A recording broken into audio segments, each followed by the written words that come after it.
Sambil saya share Iya, screen. Bu. Ya, oke. Sebentar. Jadi di sini kemarin tugasnya, sebentar. Ini udah terlihat ya, share screen saya ya? Sudah, Bu. Sudah, Kemarin Bu. tugasnya masih ingat tentang yang Tepanin sama Norton. Nanti bisa kalau misalnya saya keliru, Bu, itu salah hitung atau misalnya ini kemarin saya karena coba pakai ini jadi malam-malam mungkin ada yang keliru hitung atau gimana, nanti coba bareng-bareng dibahas ya.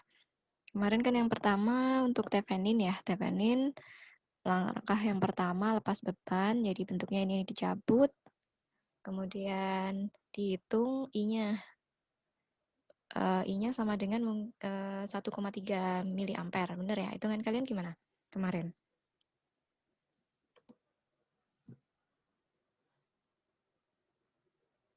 Mungkin sambil dibuka dulu boleh. Jadi kemudian yang Sama, kedua, Bu. ya oke sama ya. Berarti setelah dapat I-nya, kemudian kita bisa dapat VTH-nya. V-nya tinggal dikalikan aja ya dari yang karena bebannya ini 3 kilo ohm, kemudian dikalikan arusnya, arus yang lewat. Jadi kita ngitungnya karena ini dicopot, berarti yang ada yang dari sini aja. Jadi yang dari sini R-nya diserikan jadi 6 plus 3, untuk dapat I-nya tinggal V per R, 1,33. Kemudian VTH-nya kita dapat 3 kilo ohm kali 1,33-nya dapat sekitar 4 ohm. Kemudian yang langkah ketiga kita harus lepas sumber arusnya, berarti ini dihubungkan langsung. Kemudian dapat RTH-nya. RTH ini kan bisa pakai ini ya, apa namanya, paralel biasa, ini sama ini yang diparalelkan. Ini diparalelkan, kemudian diserikan sama 12. Jadi sekitar 14 kilo ohm untuk dapat RTH-nya. Jadi setelah dapat nilai-nilai tadi, kita dapat ke rangkaian setaranya. Jadi rangkaian setaranya Thevenin bentuknya seri. Jadi di sini V-nya sudah diganti V yang tadi, VTH-nya 4 volt, kemudian RTH-nya 14 kilo ohm, kemudian RL-nya. Tinggal kita mau atur berapa RL-nya. Kalau yang di soal kan dimintanya untuk yang A RL-nya 2 kilo ohm, kemudian 4 kilo ohm sama 12.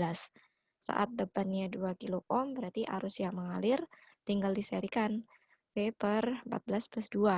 Kemudian dapatnya arus beban, arus yang mengalir dalam beban ini 0,25. Kalau 4 berarti 0,22. Kemudian kalau 12 sekitar 0,154 miliampere. Gitu ya. Ini nanti ini karena perhitungan biasanya pada realnya agak beda karena biasanya untuk yang resistor 14 kilo ohm belum tentu nilainya 14 kilo ohm, ada plus minusnya ya. Jadi untuk perhitungan sama realnya biasanya agak beda-beda dikit.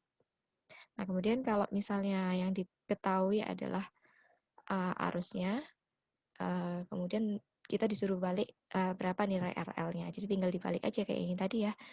Pakai hukum ohm, R-nya sama dengan V per I, jadi 4 per 0,275 miliampere. Dapat ketemu sekitar 14,54 kilo ohm. Nah, untuk dapat RL-nya ini kan R total. R total artinya R.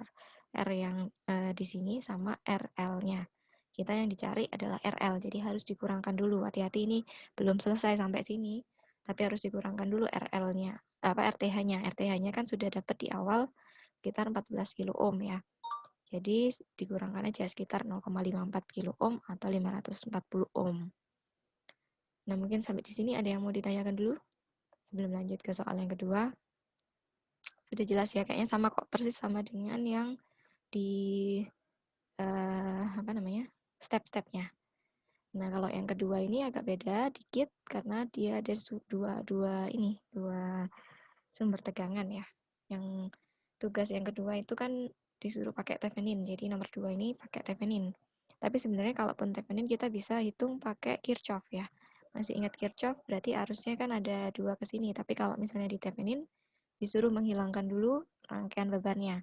Jadi rangkaiannya masih seperti ini. Mungkin ini juga kemarin kalian search di internet juga banyak contohnya ya.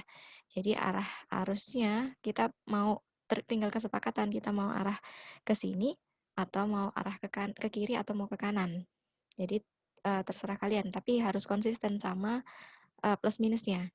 Kalau misalnya ke kiri, berarti dari sini, ini kan minus, kemudian ini yang sini positif ya. Berarti arah dari arus minus ke positif. Kalau misalnya masih searah, berarti minus positif. Kalau yang ini positif kan ya, jadi harus berubah kutub, berubah notasi. Jadi yang dari sini negatif, kemudian kalau yang dari sini berubah jadi positif. Nah, ini nanti tinggal disesuaikan. Kalaupun kalian mau arusnya ke kanan, berarti tinggal plus minusnya yang diubah arahnya. Sesuaikan sama arahnya ya. Atau bisa juga gampangnya tinggal kayak gini. 48 dikurangi 12 dibagi, ini kan resistornya seri. Jadi tinggal di pluskan aja. Jadi nanti beda tegangannya. Jadi ini pakai beda tegangan. 48 kurangi 12 jadinya 36 dibagi 3 kilo ohm karena total resistornya. Jadi I-nya yang mengalir dalam rangkaian ini adalah 12 miliampere. Kemudian setelah dapat I-nya, kita bisa hitung VTH-nya atau titik ya. Ini sebenarnya kan tadi titik A sama B ya.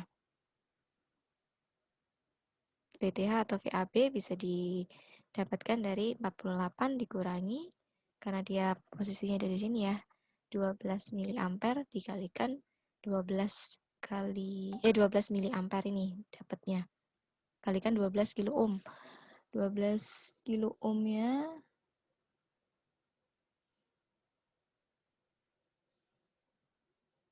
ya benar ya? Atau saya ada yang keliru? Harusnya 2 itu, Bu. 2 ya. kilo ohm. Oh iya benar, kan ini bebannya berapa tadi? Oh iya bebannya 2 ya. Oke benar ini. Bebannya harusnya 2 bukan 12. Ininya 2 ya.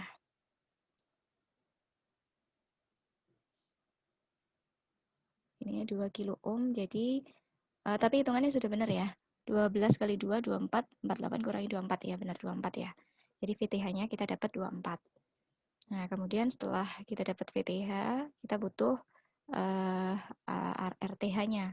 Jadi RTH-nya tinggal dilepas aja, meskipun ini dilepas, tapi kan titiknya paralel ya, karena kita yang dihitung adalah arus yang di sini, AB. Jadi meskipun ini kelihatannya dilepas, kemudian ini seri, tapi ini sebenarnya masih paralel. Jadi makanya ini harus diparalelkan 1 kilo ohm, diparalelkan yang 2 kilo ohm. Jadi sekitar RTH-nya 0,67 kilo ohm.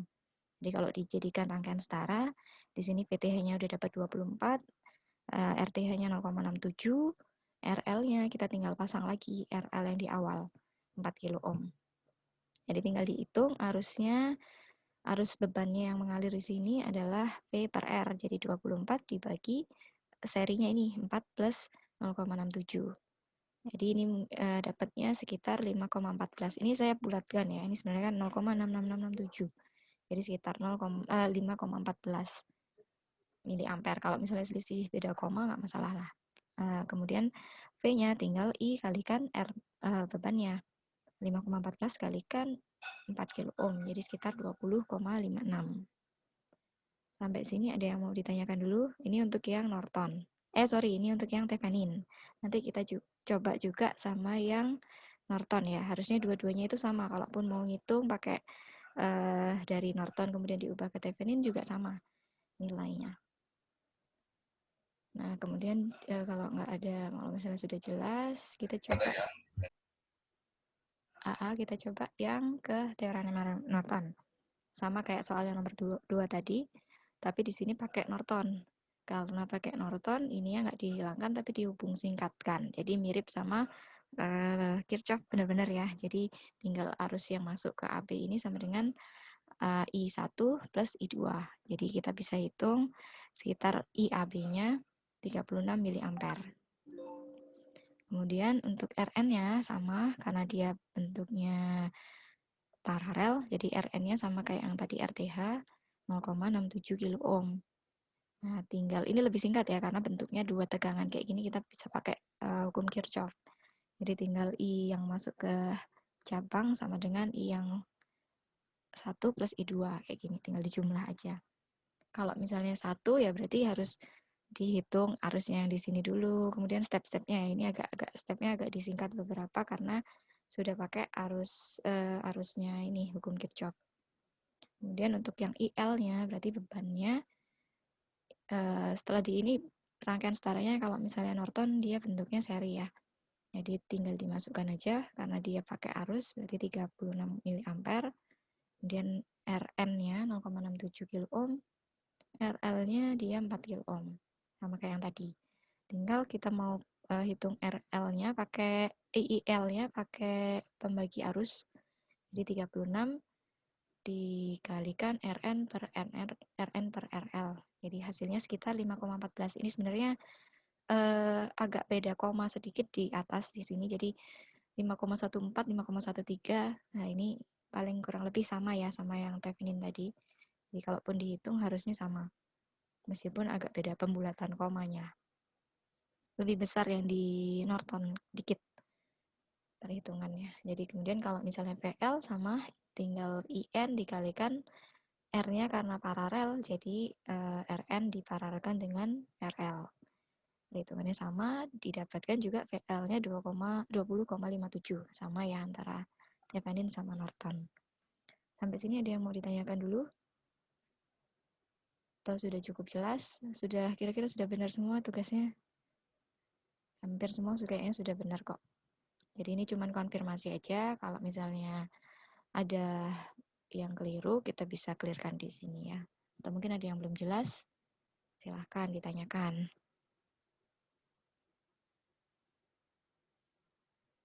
Kalau nggak ada, mungkin saya lanjut ya ke yang kemarin terakhir. Atau ada yang mau tanya? Sambil saya siapin ini. Mohon izin Bu bertanya. Oh ya? Nah, untuk tadi yang note-nya Bu Osma ini apa nanti di-share di aula ya Bu? Oh ya, boleh nanti saya share ke aula ya. Biar lebih jelas nanti satu-satu ya.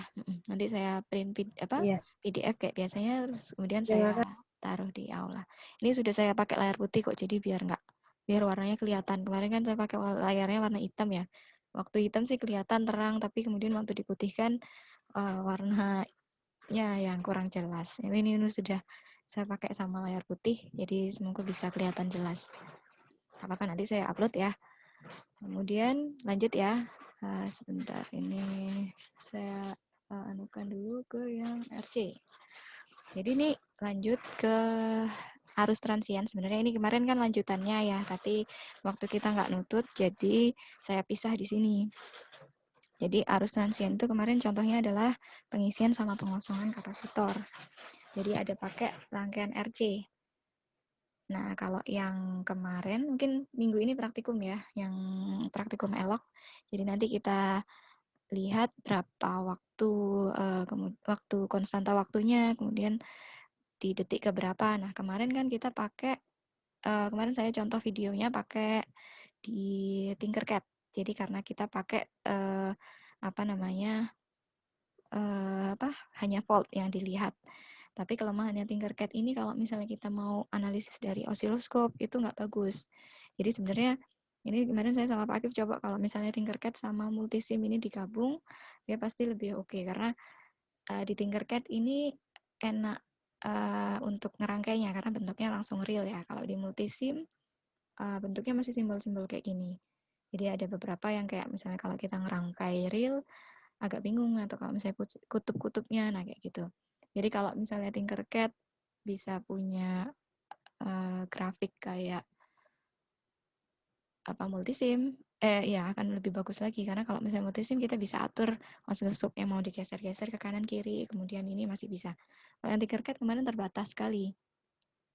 Jadi ini mungkin sedikit contoh yang kemarin ya, mungkin nanti di praktikum masing-masing juga ada. Kalau di kelas saya pakai Tinkercad, kalau di kelas Pak Akif bisa pakai multisim. Nah, sebenarnya multisim itu ada installernya, tapi kalau misalnya kalian nggak punya installernya, bisa pakai yang live ya. Jadi ada namanya multisim live. Jadi nanti tinggal login sama kayak Tinkercad. Bedanya di sini bentuknya simbol.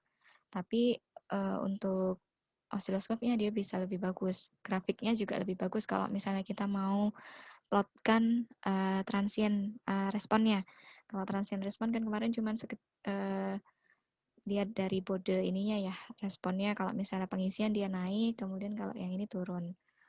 Nah, kalau yang di sini dia bentuknya kita nggak bisa macam-macam. Ini yang kemarin mungkin tinggal di run. Kalau misalnya ini penggantinya saklar ya, ada switch. Kalau diisi berarti ini kapasitornya mulai mengisi. Nah, di sini osiloskopnya nanti akan muncul setelah 50 detik karena diaturnya dia per millisecond. Dia nggak bisa langsung keluar kayak multisim. Makanya kalau misalnya nanti untuk praktikum yang minggu depan kita pakai yang multisim aja lebih enak. Atau yang ini nanti saya contohkan ya. Ini harusnya karena dia pengisian kapasitor, dia tegangannya 9 volt. Jadi harusnya kalau penuh dia 9 volt juga ya. Untuk waktunya nanti hitungan waktunya kemarin sudah ya, waktu hitungan manual kurang lebih sama. Jadi biasanya 99% terisi itu sekitar 5 kali RC-nya. Jadi nanti bisa dihitung waktunya pakai di sini. Nah, sekitar 99% itu sekitar 8,9-an lah.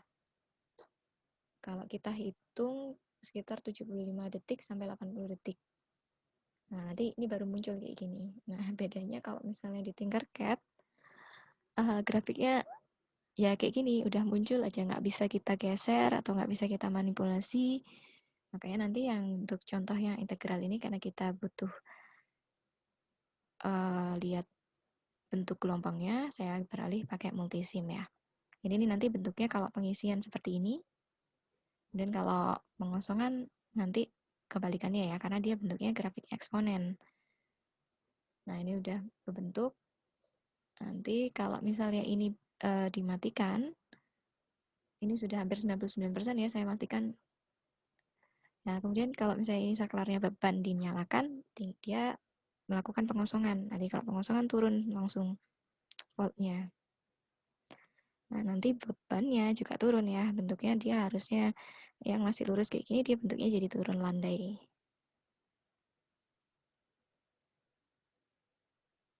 Nanti kita coba lihat fungsinya integrator sama pakai R dan C, integrator atau diferensiator. Tapi fungsinya di sini kalau misalnya untuk domain waktu, dia sebagai peubah bentuk gelombang ya. Jadi bentuk gelombangnya kalau misalnya kita kasih di sinyal apa namanya kotak, sinyal square, itu nanti kelihatan dia bentuknya berubah dari yang harusnya seperti ini jadi bentuk segitiga. Nah, itu kenapa? Karena ini udah mulai turun ya, jadi bentuknya kelihatan turun kayak gini.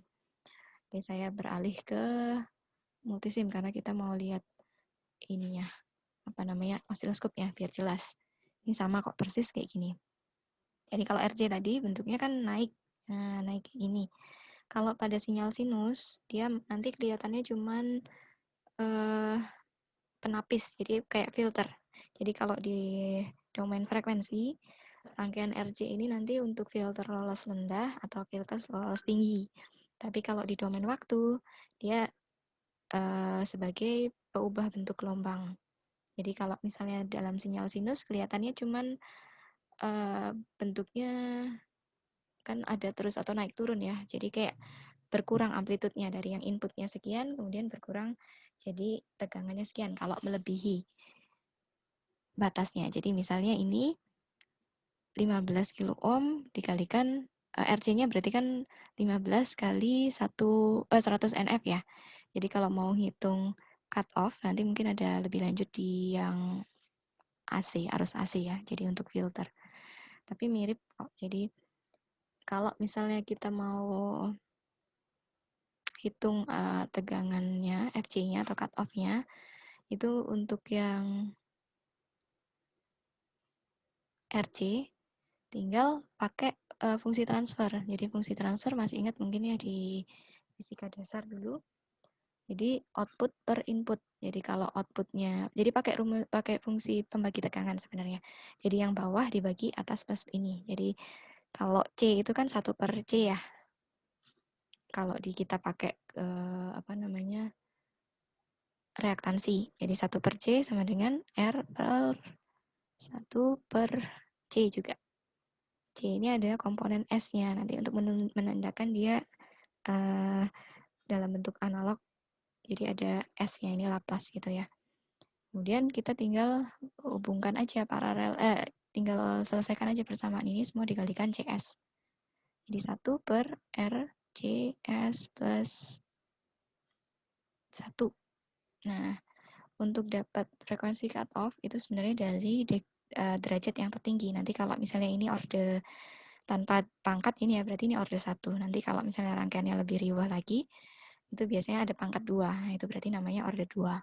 Nanti mungkin akan lebih lanjut ya, contohnya di yang arus AC, di rangkaian filter. Tapi ini untuk yang pengantarnya di sini, integral, biar dapat cut off-nya, kita lihat dari sini. Ini adalah 1 per omega n-nya. Jadi omega n kemarin sama kayak 2πf kan ya. Omega itu bentuknya radian, kalau yang frekuensi bentuknya hertz. Nah, kita kan mau lihat respon ininya. Jadi ubah ke bentuk hertz aja. Jadi nanti kalau dilihat dari sini, jadi cut off-nya tinggal tinggal dibalik ya. Nanti F-nya adalah 1 per omega n. Omega n-nya adalah RC. Karena dia pakai bentuk F, jadi harus dikalikan 2pi. Nah, kalau yang rangkaian tadi, R-nya adalah 15 kilo ohm, kalau nggak salah. 15 kilo ohm, kemudian C-nya adalah 10 ya, 10 nanofarad. Nanti tinggal dimasukkan ke sini, F-nya sekitar, coba mungkin sambil dihitung ya, 2pi kali 15 kilo ohm. Maaf Bu, itu C-nya 100 tadi Bu, Oh, 100 100 ya. nanofarad. 100 atau Iya, 10? 100 ya? 100. Oh Iya. ya, 100. Oke, tinggal dikaliin ya. Tinggal ini 100 nanofarad. Sorry. Tinggal 100 nanofarad. Tinggal coba dikaliin ya. Dapatnya nanti F cut off-nya berapa? Kalau saya hitung, 100 dikalikan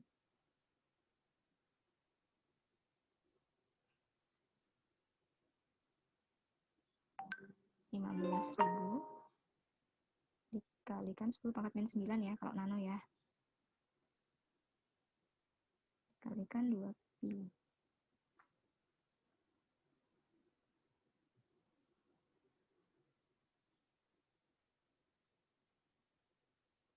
Sekitar 106 ya. Sekitar 106 ya, benar nggak hitungannya? 106 Hertz. Ini batasnya, jadi dia akan terisi nanti kalau kita lihat dari sini, bentuknya akan berubah. Jadi kalau misalnya di RC, biasanya yang dipakai adalah tegangan yang square. Jadi untuk melihat bentuknya gelombang saat pengisian sama pengosongan. Jadi bukan pengisian sama pengosongan beban sih sebenarnya, tapi tegangannya. Jadi kalau misalnya disimulasikan, nah bentuknya kalau ini tuh mirip pengisian kapasitor, tapi ini yang dimainkan adalah bentuk tegangannya. Jadi kalau yang tadi kan awalnya sinus, tapi kalau ini dia kotak. Jadi anggap aja ini waktu diisi tegangannya, kemudian dimatikan. Nah, jadi turun. Kemudian dinyalakan lagi, naik lagi, turun lagi, dimatikan. Jadi kayak on off gitu. Kalau misalnya square ini. Nah, dia akan berubah. Jadi kalau misalnya dia tadi bentuknya kayak gini ya. Jadi saat dilakukan pengisian dia kan naik muatannya mirip kayak pengisian. Kemudian sampai di waktunya dia mulai konstan gitu ya. Kemudian kalau misalnya dimatikan dia mulai turun lagi. Nah, sampai seperti ini. Tapi waktu kita naikkan lebih dari, kan tadi kan cut off-nya 100 ya. Kalau kita naikkan lebih dari 100, dia bentuknya akan berubah lama-lama jadi kayak segitiga. Ini kalau frekuensinya dinaikkan, gelombangnya lebih rapat ya kalau di osiloskop. Nah, kalau kita naikkan sampai 100, 100 lebih lah ya. Sebentar ini agak nyampe. Nah, sekitar 100 atau 100. Tadi ininya cut off-nya 106 ya, berarti 115 lah misalnya. Kalau di osiloskop kita bisa manipulasi ininya ya. Jadi tinggal di kanan kiri kan. Misalnya ini terlalu sempit, kita bisa atur temper diff-nya. Sama kayak osiloskop di ini analog. Nah, bentuknya dia jadi agak segitiga. Ini kenapa? Karena dia belum selesai ngisi, udah dimatikan tegangannya. Jadi otomatis kan turun. Nah, kemudian turun, belum sempet turun habis, diubah lagi, dinaikkan lagi. Jadi kayak bentuknya segitiga gini. Nanti kalau misalnya lebih lagi, dinaikkan lagi, dia akan semakin segitiga. Nah, semakin kayak gini. Jadi dia belum sampai full sempurna, udah diturunkan. Jadi udah dikosongi lagi, belum sampai diturunkan. Jadi tegangannya kayak gini. Ini biasanya aplikasinya nanti dipakai di kayak biasanya di TV sebenarnya ada layar kedipnya ya. Maksudnya ada kedipan. Kalau misalnya kalian foto layar TV kan biasanya ada sedup sedup sedup sedup kayak gitu ya, ada lampunya kedip-kedip. Itu sebenarnya pakai ini. Jadi video itu pakai frame per second kan ya. Jadi biar kedipnya itu nggak terlalu kelihatan, diubah kayak gini. Jadi nggak terlalu sampai ininya penuh dulu. Kalau kayak gitu time per secondnya kan lama. Jadi nunggu ganti slide kayak gitu-gitu. Sebenarnya kan kalau video itu kan kayak foto yang digabung-gabung jadi bergerak gitu ya. Jadi kayak video. Nah, sebenarnya aplikasinya di situ. Nanti banyak juga aplikasinya kalau misalnya di medis atau di mana. Tapi kalau di medis biasanya lebih ke arah filter. Nanti kalau filter itu kita analisisnya dalam domain frekuensi. Jadi kayak gini tadi. Jadi frekuensinya kalau lebih dari 100 Hz tadi, karena cut off-nya 100 ya, dia lama-lama juga turun. Nah, biasanya karena punya penurunan tegangan ini dimanfaatkan juga ke filter. Jadi dia punya dua fungsi sebenarnya, integrator sama diferensiator itu sebagai peubah bentuk gelombang sama bentuk sama sebagai filter. Jadi kalau misalnya kita lihat dalam domain waktu, bentuknya yang berubah, tapi kalau domain frekuensi nanti sebagai filter. Untuk yang filter nanti kita bahas di yang minggu depan ya, atau Jumat besok ini AC nanti. Jadi ini bentuknya sama, RJ. Nah, kalau yang diferensiator sama, diferensiator itu fungsinya kayak pengosongan. Jadi ini saya gabung, ada pengisian sama pengosongan. Jadi kalau dilihat, ini yang hijau ini pulse-nya. Jadi pulse-nya pakai square juga. Jadi begitu diisi, diturunkan, diisi lagi, dimatikan. Nah, kayak gitu ya. Jadi waktu yang biru ini pengisian, yang merah ini pengosongan. Jadi digabung. Sebenarnya yang diferensiator itu cuman yang ini, C-nya dulu, baru R. Jadi cuman kebalikan aja kok. Kalau misalnya integrator, dia R-nya dulu, baru C. Kalau yang diferensiator, C-nya dulu, baru R. Ini sebenarnya kenapa kok bentuknya namanya integrator? Karena kalau misalnya kita isi di sini, nilainya kayak integral ya, bentuk integral, jadi naik kayak gini. Jadi namanya makanya disebut integrator. Kalau misalnya diferensiator, dia karena bentuknya turun gini, jadi namanya diferensiator. Gitu aja. Nah, kalau misalnya di multisim, ini kita nggak perlu ngasih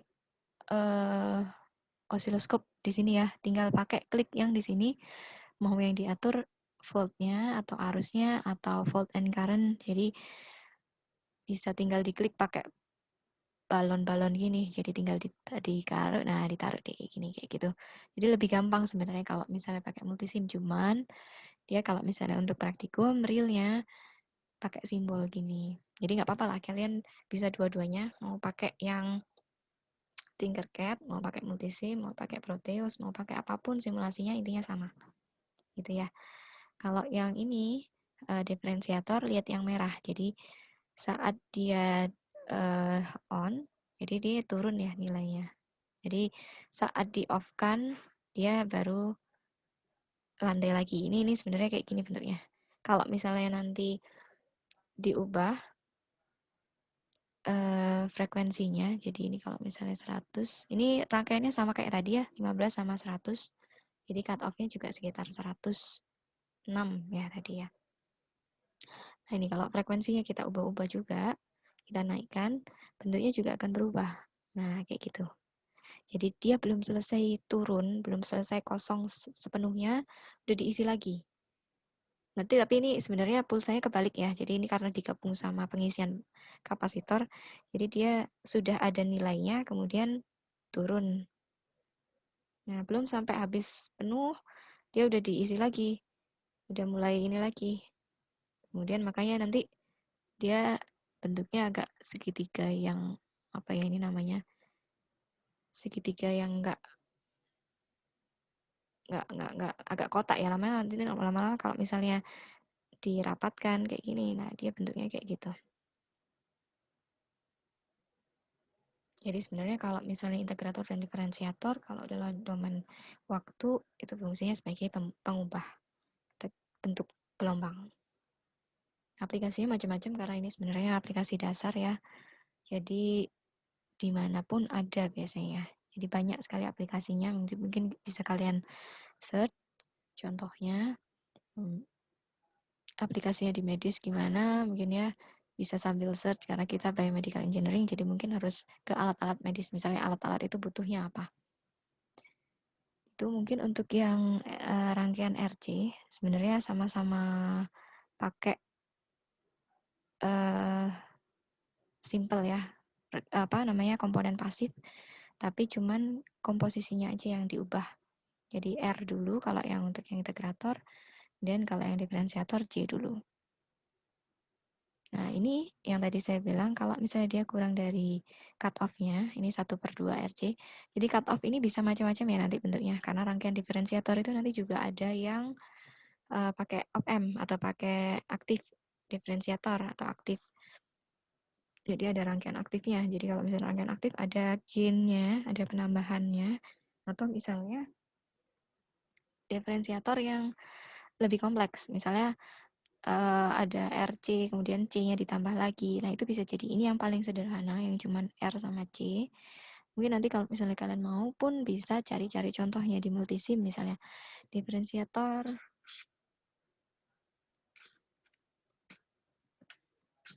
multisim live gitu ya. Itu banyak contohnya, kalian bisa tinggal klik, asal login aja. Nah, ini ada yang pakai op-amp. Nah, ini nanti bentuknya beda lagi. Jadi ada mungkin ada faktor gain-nya. Nah, ada yang kayak gini, ada yang aktif, namanya aktif diferensiator. Nanti bentuknya bisa agak dimanipulasi di amplitude-nya atau apa namanya peak-nya ya. Jadi ada tambahan perhitungan.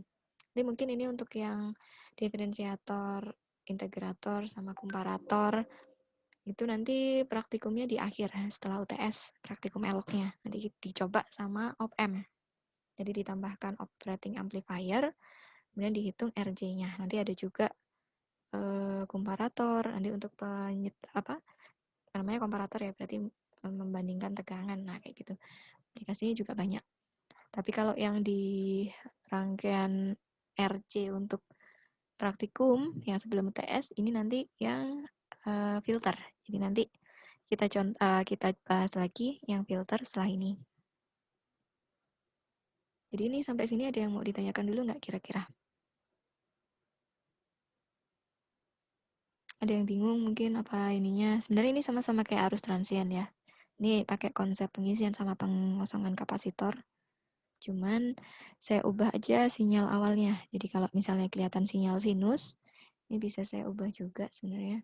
Kalau sinyal sinus nanti cuman kelihatan tegangannya menurun. Jadi kalau misalnya sinyal sinus digambarkan itu misalnya awalnya bentuknya maaf ya, gambar saya jelek. Gini aja deh, biar gampang, biar sejajar. Nah, misalnya di sini 5 volt harusnya inputnya. Tapi kalau misalnya kita pakai integrator atau diferensiator, dia turun. Nah, paling cuma segini. Karena ada efek penapisan tadi. Makanya nanti kalau misalnya di RC, kita pakai gelombang sinus. Jadi nanti kelihatan voltnya berkurang berapa di sini. Nah, nanti volt berkurang ini saat frekuensinya berapa. Jadi saat frekuensinya melebihi 106, dia akan mengalami penurunan amplitude atau penurunan tegangan. Jadi karena karakteristik ini, rangkaian RC itu bisa jadi untuk filter. Tapi untuk yang di sini kita pakai sinyal square. Kalau sinyal square nanti bentuknya yang berubah. Jadi yang awalnya bentuknya kotak, dia jadi segitiga kayak gitu. Oke, ada lagi yang mau ditanyain kira-kira sebelum kita lanjut? Bu, mau tanya, maksudnya cut off itu gimana ya, Bu? Cut off itu sebenarnya kayak frekuensi batasnya. Sebenarnya kalau misalnya tadi kan RC itu kan jadi kalau misalnya cut off itu nanti bicaranya sebenarnya nanti dipakai di yang filter tadi. Jadi batas frekuensi yang bisa di nilainya nggak berkurang. Jadi sebenarnya ini bergantung sama komponen R sama C, kayak konstanta waktu kemarin loh ya. Kalau konstanta waktu itu kan bentuknya theta ya, atau do gini, sorry bukan theta, tapi bentuknya do gini. Nah, ini kan sebenarnya adalah nilai R kali C. Nah, waktu pengisian kan akan sangat bergantung pada besarnya nilai R sama nilai C-nya. Kalau semakin besar nilainya C, nah maka pengisiannya akan semakin lama. Jadi nilai RC ini nanti untuk kalau kita ubah-ubah frekuensi, jadi nilainya sama dengan FC. Kalau di buku-buku ada juga yang ininya bukan pakai cut off, jadi hanya simbol ya. Ini kan langsung 1/2 pi RC. Ada juga di buku yang pakai T, simbol T. Tapi T itu adalah istilahnya batas waktu transien sebenarnya. Jadi kalau kapasitor terisi penuh itu T/2. Jadi setengah dari nilai itu. Jadi kalau misalnya ini T/2 belum diisi, jadi kalau misalnya ini tadi gambar. Nah, sebenarnya ini T itu kan kayak periode ya. Dalam satu gelombang itu ada puncak sama lembah. Jadi kalau dia akan terisi penuh selama dia mencapai waktu R kali C-nya T/2. Jadi setengahnya, istilahnya setengah gelombang lah ya. Nah, kalau misalnya di sini kita pakai acuan T itu seberapa adalah pakai frekuensi. Tadi kan kalau misalnya pengisian sama pengosongan kita pakai waktu ya, RC dalam bentuk waktu.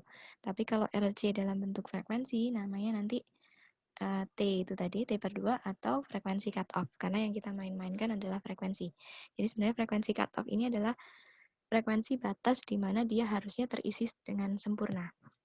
Tadi kan harusnya dia 100 ya. 100 Hz. Sorry, bukan tegangan yang saya ubah. Kalau sesuai perhitungan. Ininya 100. Jadi kalau frekuensinya 100, jadi sebenarnya kalau mengubah frekuensi ini kan semakin cepat pulsnya. Jadi pulsnya waktu yang diisi harusnya semakin ini. Sedang dia belum sampai ngisi waktu paruhnya RC, udah diputus lagi. Nah, itu yang menyebabkan dia bentuk gelombangnya berubah. Harusnya kan idealnya dia ini agak berubah dikit. Sorry, ini ke zoom. Nah, harusnya adalah kurang dari 100 waktunya ya. Jadi, frekuensi itu sebenarnya kan sama kayak periode. Kalian jangan bingung bentuk FC sama T ya. Frekuensi itu kan banyaknya gelombang dalam 1 detik. Jadi, kalaupun kalian mau pakai waktu, ya pakai simbolnya T. Kalau pakai frekuensi, simbolnya Hertz. Hertz ini adalah 1/T atau 1/periode. Nah, harusnya dia butuh waktu sekitar berapa detik kalau kita kemarin pakai RC. Masih ingat nggak hitungannya? RC-nya berarti kalau kita hitung 15 kali C-nya 100 N ya. Nah, ini dapatnya berapa? Berapa detik? Coba ya sambil hitung.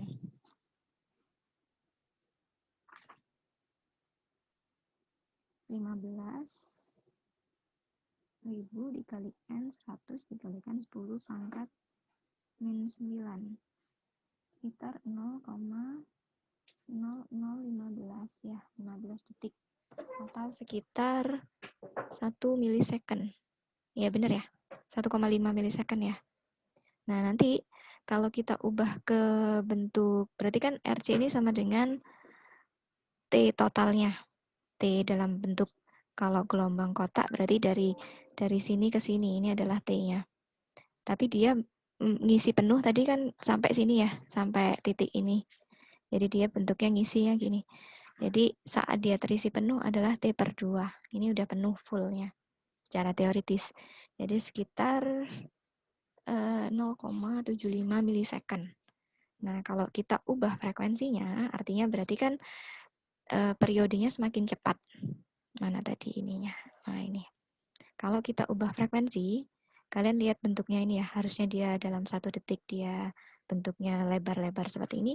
Kalau misalnya kita ubah frekuensi, misalnya, nah ini kan akan semakin rapat. Artinya R di sini periodenya akan semakin cepat juga. Jadi belum sampai waktu fullnya dia ngisi, dia udah diputus. Artinya belum sampai hitungannya 0, sekian milidetik tadi, dia udah diputus. Nah, kayak gitu. Jadi ini jangan bingung antara FC atau T periode. Ya kalau misalnya kita domain waktu sebenarnya saya harusnya ngomongnya pakai T sih. Tapi yang dicontoh di sini paling enak hitungnya pakai konsepnya low pass high pass. Sebenarnya low pass high pass nanti setelah ini ya. Tapi nggak apa-apa lah, ini intro dulu.